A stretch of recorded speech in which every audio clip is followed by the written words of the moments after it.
આગળ વાત કરીએ તો રાજકોટ શહેરમાં કોંગ્રેસ ફરી એકવાર વિવાદ શરૂ કર્યો છે। કોંગ્રેસના પૂર્વ કોર્પોરેટરની સોશિયલ મીડિયા પોસ્ટ વાયરલ થઈ રહી છે। પ્રવીણ સોરાણીની પોસ્ટથી શહેર કોંગ્રેસમાં વિવાદ ઊભો થયો છે। રાજકોટ શહેર કોંગ્રેસ પ્રમુખને ઉદ્દેશીને આ મેસેજ લખ્યો છે। બેઠક પર જૂના કોંગ્રેસીઓ આવવા તૈયાર ન હોવાનો ઉલ્લેખ કરવામાં આવ્યો છે। ઇન્દ્રનીલ રાજ્યગુરુ કોંગ્રેસને પોતાની પેઢી સમજતા હોવાનો પણ ઉલ્લેખ। રાજકોટ શહેર કોંગ્રેસ પ્રમુખને ઉદ્દેશીને સોશિયલ મીડિયા પર જે પોસ્ટ કરવામાં આવી છે આ પોસ્ટથી ફરી એકવાર વિવાદ ઊભો થયો છે। બેઠક પર જૂના કોંગ્રેસીઓ આવવા તૈયાર ન હોવાનો આ પોસ્ટમાં ઉલ્લેખ કરવામાં આવ્યો છે। ઇન્દ્રનીલ કોંગ્રેસને પોતાની પેઢી સમજતા હોવાનો પણ ઉલ્લેખ કરવામાં આવ્યો છે।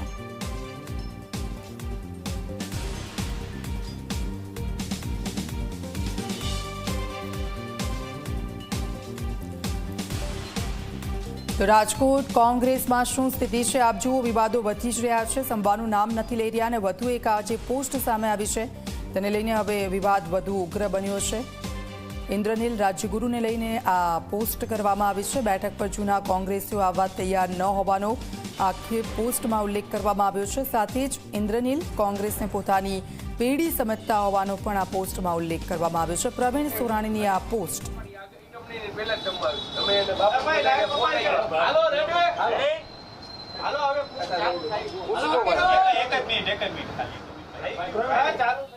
પ્રવીણ સોરાણીની પોસ્ટથી શહેર કોંગ્રેસમાં વિવાદ ઊભો થયો છે અને પોસ્ટમાં ઘણી બધી બાબતો છે તેને ટાંકીને પ્રવીણ સોરાણીએ લખ્યું છે। સાથે જ ઇન્દ્રનીલ રાજ્યગુરુ પર સીધા પ્રહાર।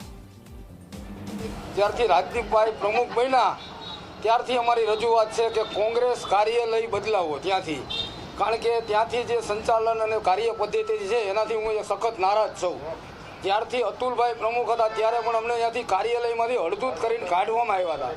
તે પછી અમે એ કાર્યાલય જવાનું બંધ કર્યું હતું અને આજની તારીખે પણ અમે સતત પ્રમુખશ્રીને હું સતત રજૂઆત કરતો આવું છું કે ભાઈ ત્યાં કાર્યાલય બદલાવો અને અમને ત્યાં જવા રાજી નથી અમે, કારણ કે ત્યાં અમને હળદૂત કરીને કાઢી મૂકે છે અને અમારી કોઈ વાત સાંભળવામાં આવતી નથી। પ્રમુખને અમે અવારનવાર રજૂઆત કરી છે, એટલે કોંગ્રેસ પ્રમુખની કાર્ય પદ્ધતિ સામે અમારો વાંધો છે, કોંગ્રેસ સામે કોઈ વાંધો નથી મારો।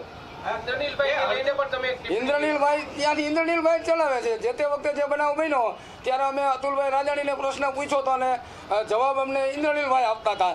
તો હવે ત્યાં અમે જાય તો એ જ પરિસ્થિતિ થાય ને કે ભાઈ પેઢીની જેમ ચલાવવાની છે। અમે કોઈના માણસ નથી, અમે તો કોંગ્રેસના સૈનિક છીએ અને ત્યાં જે પદ્ધતિ ચાલે છે એ માણસો તરીકે ચાલે છે। ઇન્દ્રનીલભાઈ રાજ્યગુરુ અમને અડધૂત કરીને કાઢ્યા હતા ને બધાને, 25 જણા ઉભા થઈને અમે નીકળી ગયા હતા જે અતુલભાઈ પ્રમુખ હતા ત્યારે કે ભાઈ હું ચલાવીશ, પ્રમુખ નહીં ચલાવે અને તમારે જવું હોય તો જાઓ। અને એ વખતે 1.5 વર્ષ પહેલા અમે ત્યાંથી નીકળી ગયા હતા, એ આપને પણ બધાને ખબર છે। પણ નવા પ્રમુખ આવ્યા તો નવા પ્રમુખની સામે એની કાર્ય પદ્ધતિની સામે અમારો વાંધો છે કે ભાઈ 1 વર્ષથી અમારી માંગણી છે કે કાર્યાલય બદલાવો ત્યાંથી, જો એ ન બદલાવી શકતા હોય તો એનો પ્રમુખ પદ ન સંભાળવું જોઈએ। ઘણા લોકોને છે, મારી સાથે તે દિવસે 25 જણા નીકળી ગયા હતા અને હજી આજની તારીખે મારા જેવા સિનિયર કોંગ્રેસીઓ ઘણા બધા કોંગ્રેસ કાર્યાલય જાતા નથી। ઘણા બધા છે, તે વખતે આપને ખબર જ છે બધાને નામમાં તો કોંગ્રેસનું કામ કર્યું તેમાં કાર્યાલયને ને કોંગ્રેસના કામને શું લેવા દેવા? ત્યાં કોંગ્રેસની કોઈ મિટિંગ હોય, ત્યાં રજૂઆત થતી હોય, ત્યાં સૂચના મળતી હોય, એ સૂચનાનો અમે જવાબ આપતા હોય, ગોઠવણી થતી હોય કાંઈ પણ પાર્ટી લેવલે, તો એ અમારી વાત સાંભળે નહીં અને એમ કે ભાઈ જાઓ તમે અહીંથી નીકળી જાઓ, તમારે બોલવાનું નથી થતું।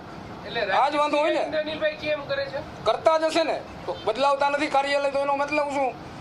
જ્યારથી રાજદીપભાઈ પ્રમુખ તરીકે આવ્યા ત્યારથી મારી રજૂઆત છે કે કાર્યાલય બદલાવો, અમે ત્યાં નહીં આવી, અમે પણ એક કોંગ્રેસના જવાબદાર સૈનિક છીએ। સતત 25 વર્ષથી વાવાઝોડામાં પણ અમે પડકાર ફેંક્યો નથી, એની કાર્ય પદ્ધતિની સામે અમારો વાંધો છે। પડકાર એટલે તો એનાથી ન કોંગ્રેસ કાર્યાલય બીજે બદલાવી શકાતું હોય તો મારી સીધી માંગણી છે કે એને પ્રમુખ પદ છોડી દેવું જોઈએ, ન છોડવું। ઝીરો જ આવશે ને, તમે જોવો જ છો બધા જે પરિસ્થિતિ છે એ આખું ગુજરાત જાણે છે, મીડિયા જાણે છે અને લોકો જાણે છે। બસ આવી બધી પરિસ્થિતિ જૂથવાદો અને ક્યાંય ને ક્યાંય જોવો તમે કોંગ્રેસના કાર્યક્રમો। ગયા વખતે અમારો એક વોર્ડથી અમે ખાતું ખોલાવ્યું હતું, આ વખતે તો અમને એ પણ શંકા છે કારણ કે મારી સામે બધા નીકળ્યા છે. એમાં ભાજપ સાથે વહીવટ કરી લીધાનો પણ ઉલ્લેખ છે. કોણ આ ભાજપ સાથે વહીવટ કરે છે? ભાજપ સાથે વહીવટ તો તમને ખબર હોય તો 34 ને 38 કોર્પોરેટરો હતા. મેયરની બીજી ચૂંટણી આવી ત્યારે કોંગ્રેસના 7 કોર્પોરેટરો ગેરહાજર હતા. 7 કોર્પોરેટરો હતા અને 12 કોર્પોરેટરો 7 કોર્પોરેટરો રજા ઉપર હતા, ન આવ્યા અને કોંગ્રેસના 12 કોર્પોરેટરો ઊભા થઈને ઇન્દ્રનીલભાઈની સૂચનાથી વસરામભાઈ લઈને વયા ગયા હતા. તો આવા જ વહીવટ કરવાનો ક્યાંથી ચાલે? એટલે ઇન્દ્રનીલભાઈ બધો જ વહીવટ કરે ખરે જ છે. તે દિવસે એ ચાલે છે, એનું જ ચાલે છે.